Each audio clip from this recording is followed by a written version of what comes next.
अस्सलामुअलैकुम काके शाह वे खुमरे पे ने आस्ट्रेलियन तोते है नहीं वे जनाब वो छोटियां मुर्गियां ना चाइनीज़ वो है लो जी इधर भाई देख लो तो सभी ना चाइनीज़ मुर्गियां ने कॉकटेल पिया जे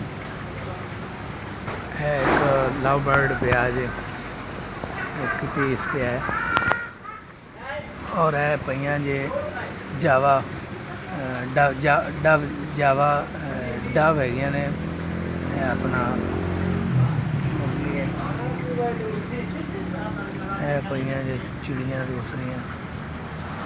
और इस तो अलावा जनाब इनके अंदर फिश हैं फिश है जनाब शायद फिश है इधर भाई वाइट है ऑरेंज है ने लो जी देख लो।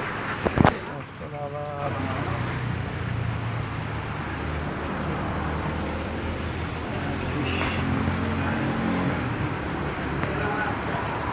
शीशे के अंदर फिश पई है। उस तो बाद मुर्गियां है जी कबूतर पे जे। उस तो बाद मुर्गियां ने मुर्गियां के चूजे ने भी कबूतर पे जे ब्लैक।